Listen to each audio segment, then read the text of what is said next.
Hello दोस्तों। तो आज का प्रश्न है कि इलेक्ट्रोड क्या होता है। तो आप लोग जानते हैं कि कोई भी सेल बनता है तो उसमें धातु की रॉड मतलब मेटल का रॉड यूज किया जाता है या प्लेट यूज किया जाता है। तो वो जो मेटल का रॉड या प्लेट होता है उसी को हम लोग इलेक्ट्रोड बोला करते हैं। और यह इलेक्ट्रोड दो टाइप का होता है, एक होता है एनोड और दूसरा क्या होता है, कैथोड। एनोड वह होता है जिस पर ऑक्सीडेशन हो जाए, क्या हो जाए, ऑक्सीकरण हो जाए, ठीक है। और कैथोड वह होता है जिस पर रिडक्शन हो जाए, मतलब अपकरण हो जाए। Thank you. तो दोस्तों, आज का प्रश्न है कि कंसंट्रेशन क्या होता है, ठीक है। सांद्रता क्या होता है। देखिए, सांद्रता का मोटा मोटी मतलब होता है गाढ़ापन। जितना अधिक गाढ़ापन रहेगा उतना अधिक उसका कंसंट्रेशन रहेगा। तो अगर डिफिनेशन की बात करें तो बोलते हैं कि 1 लीटर अगर कोई विलयन तैयार हो गया है, कोई सॉल्यूशन तैयार हो गया है, तो उसमें कितना जो है सोल्यूट मतलब विलेय की नंबर ऑफ मोल्स मतलब मोलों की संख्या घुला हुआ है, उसी को हम लोग कहते हैं उस सॉल्यूशन का, उस घोल का क्या, कंसंट्रेशन। कंसंट्रेशन को हम लोग मोलारिटी भी बोलते हैं, मोलरता भी बोलते हैं। इसी को हम लोग एक्टिव मास भी बोलते हैं, है ना। और इसी को हम लोग मोलर कंसंट्रेशन, मोलर सांद्रता भी बोलते हैं। Thank you. हेलो दोस्तों, क्या हाल चाल। तो आज का प्रश्न है कि हाफ लाइफ क्या होता है, अर्ध आयु क्या होता है। तो कोई भी अगर हमारे पास केमिकल रिएक्शन है और उसका कुछ कंसंट्रेशन दिया हुआ है, कुछ सांद्रता दिया हुआ है अभिकारक का, रिएक्टेंट का, तो उसका आधा अभिकारक, है ना, आधा रिएक्टेंट जो है, ठीक है, उसके कंसंट्रेशन को खत्म होने में, आधा कंसंट्रेशन को खत्म होने में जो टाइम लगता है उस टाइम को हम लोग हाफ लाइफ, अर्ध आयु बोलते हैं। दोस्तों, आज का प्रश्न है कि कार्बोक्सिलिक कंपाउंड क्या होता है, कार्बोक्सिलिक यौगिक क्या होता है या कार्बोक्सिलिक अम्ल क्या होता है। तो अगर हमारे पास कोई एल्काइल ग्रुप हो और उस एल्काइल ग्रुप में जो कार्बन लगा हुआ है, उस कार्बन की एक बॉन्ड से एल्काइल ग्रुप और दूसरे बॉन्ड से हाइड्रोक्सिल ग्रुप लगा हो, तो उसको हम लोग कार्बोक्सिलिक एसिड बोलते हैं, कार्बोक्सिलिक अम्ल बोलते हैं। इसको लिखने का तरीका होता है RCOOH। Thank you. हेलो दोस्तों, कैसे हैं आप लोग। तो आज का प्रश्न है कि एसाइल क्लोराइड या एसाइल हैलाइड क्या होता है। तो देखिए, अगर हमारे पास कोई कार्बोनाइल ग्रुप हो और उस कार्बोनाइल ग्रुप में लगा जो कार्बन है उससे एक बॉन्ड से एल्काइल ग्रुप और दूसरे बॉन्ड से जो है कौन जुड़ा हो, हैलोजन जुड़ा हो, ठीक है। जैसे क्या हो गया, क्लोरीन हो गया, ब्रोमीन हो गया, आयोडीन हो गया, ये सब जुड़ा रहता है, तो इसको हम लोग एसाइल क्लोराइड या एसाइल हैलाइड कहा करते हैं। तो क्या हाल चाल, कैसे हैं आप लोग। तो आज का प्रश्न है, ईस्टर क्या होता है। ईस्टर क्या होता है। तो अगर हमारे पास कोई कार्बोनाइल ग्रुप हो और उस कार्बोनाइल ग्रुप के कार्बन के एक बॉन्ड से एल्काइल ग्रुप और दूसरे बॉन्ड से एल्कोक्सी ग्रुप जोड़ दिया जाता है, तो उसको हम लोग ईस्टर बोला करते हैं। इसका जो जनरल जो तरीका हो गया लिखने का, वो हो गया RCOO आर डैश या तो आर लिखिए। Thank you. हेलो दोस्तों, क्या हाल समाचार, कैसे हैं आप लोग। तो आज का प्रश्न है कि अमाइड क्या होता है।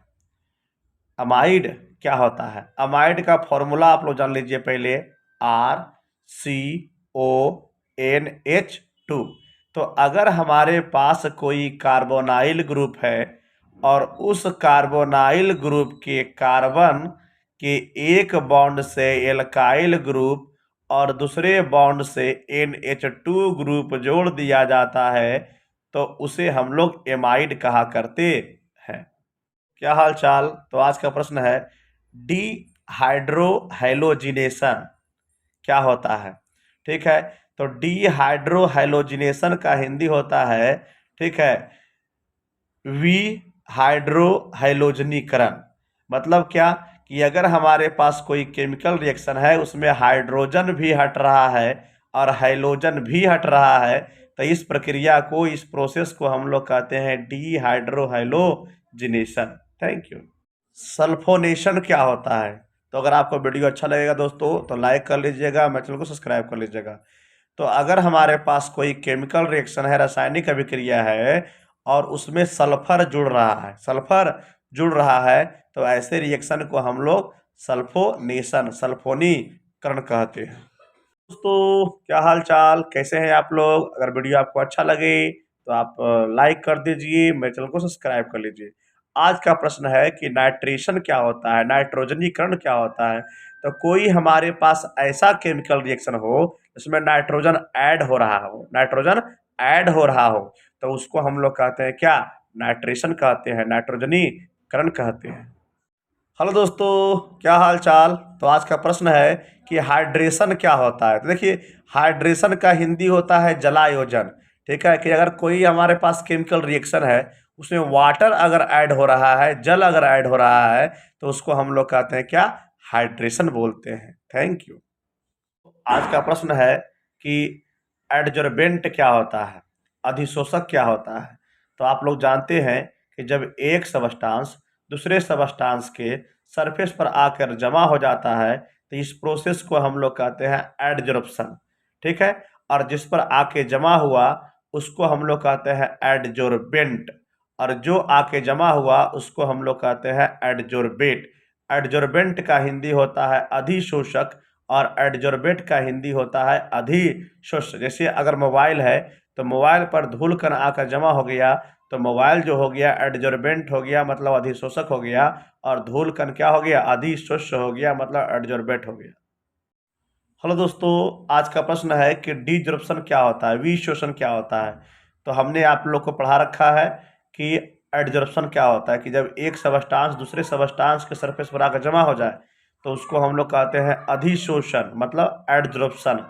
लेकिन वही अगर उसका रिवर्स काम हो जाए, मतलब उस पर उसके सतह से उसको हटा दिया जाए, ठीक है ना? मतलब जैसे अगर मोबाइल है तो मोबाइल के ऊपर में अगर धूल कण आकर जमा हो गया तो धूल कण को हटा दीजिए। ठीक है, तो इसी प्रक्रिया को, इसी प्रोसेस को हम लोग कहते हैं क्या? विशोषण, डिजॉर्प्शन कहते हैं। क्या हाल चाल? तो आज का प्रश्न है अवशोषण क्या होता है, अब्जॉर्प्शन क्या होता है? ठीक है, तो अगर एक सबस्टांस दूसरे सबस्टांस के पूरे बल्क आयतन में, पूरे बल्क वॉल्यूम में चला जाए तो उसको हम लोग कहते हैं अवशोषण। जैसे अगर कहीं पर जो है पानी गिरा हुआ है और उसमें हमने क्या किया, ठीक है, उसमें उसके ऊपर हमने कपड़ा डाल दिया, तो कपड़ा क्या करता है? उसको पूरा अब्जॉर्ब कर लेता है, अपनी ओर पूरा अंदर तक खींच लेता है। ठीक है, तो इसी प्रक्रिया को हम लोग कहते हैं क्या? अब्जॉर्प्शन बोलते हैं। तो दोस्तों क्या हाल चाल? अगर हम बात करें कि एडजॉर्प्शन क्या होता है, अधिशोषण क्या होता है, तो जब एक सबस्टांस के सरफेस पर दूसरा सबस्टांस आकर के जमा हो जाए, दूसरा सबस्टांस आकर के जमा हो जाए, ठीक है, तो इस प्रोसेस को, इस प्रक्रिया को हम लोग कहते हैं एडजॉर्प्शन। जैसे अगर हम चौक से जो है अगर बोर्ड पर लिखते हैं, ठीक है, तो जो चौक है वो बोर्ड के अंदर जाता नहीं, केवल और केवल सरफेस पर आता है, तो इस प्रोसेस को हम लोग कहते हैं क्या? अधिशोषण बोल देंगे। हेलो दोस्तों, अगर आपको वीडियो पसंद आए तो आप लाइक कर लीजिएगा और मेरे चैनल को सब्सक्राइब कर लीजिएगा इसी प्रकार की वीडियो को देखने के लिए। तो आज का प्रश्न है कि जॉर्प्शन मतलब शोषण क्या होता है? तो वैसी प्रक्रिया, वैसा प्रोसेस जिसमें एडजॉर्प्शन भी हो, मतलब अधिशोषण भी हो, और अब्जॉर्प्शन भी हो, मतलब अवशोषण भी हो, तो वैसे प्रोसेस को हम लोग कहते हैं क्या?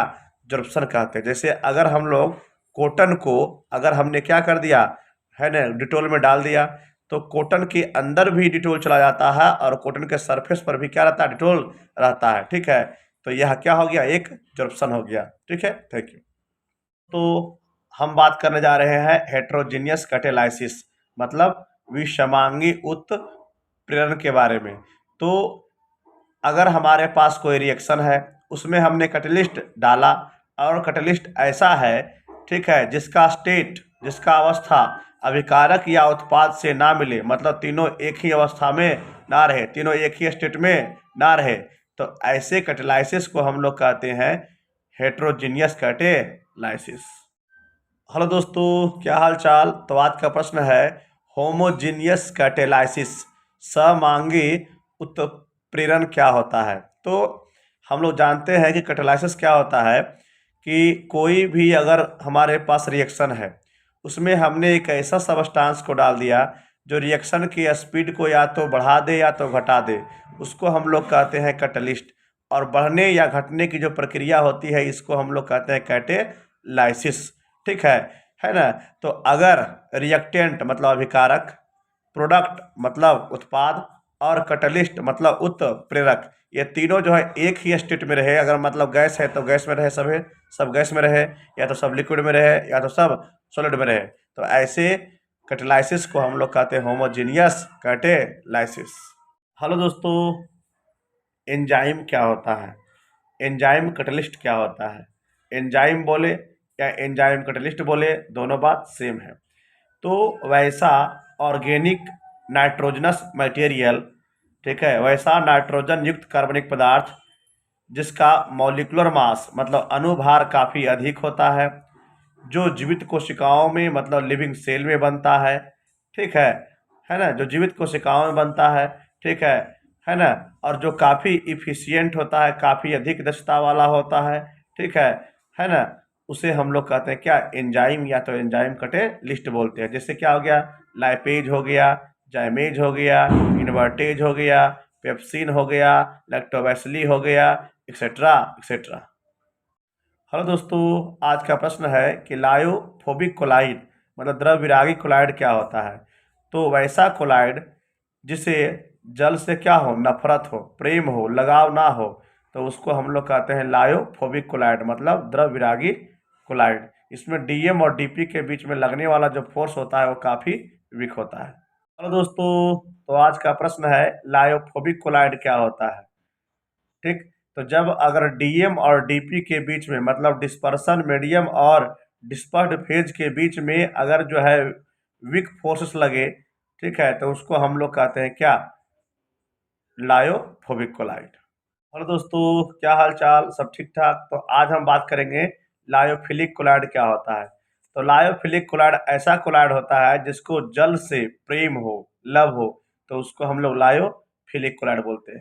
दोस्तों, क्या हाल चाल? तो आज हम बात करेंगे लायोफिलिक कोलाइड, ठीक है, द्रव स्नेही कोलाइड के बारे में। तो ध्यान रखिएगा कि लायोफिलिक कोलाइड क्या होता है कि अगर डीएम और डीपी के बीच में मतलब डिस्पर्सन मीडियम और डिस्पर्ड फेज मतलब परिक्षेपण माध्यम और परिक्षेपित अवस्था के बीच में, ठीक है, बीच में अगर जो है स्ट्रॉन्ग बल लगे, तो उसको हम लोग कहते हैं क्या, उसको हम लोग लायोफिलिक कोलाइड कहते हैं।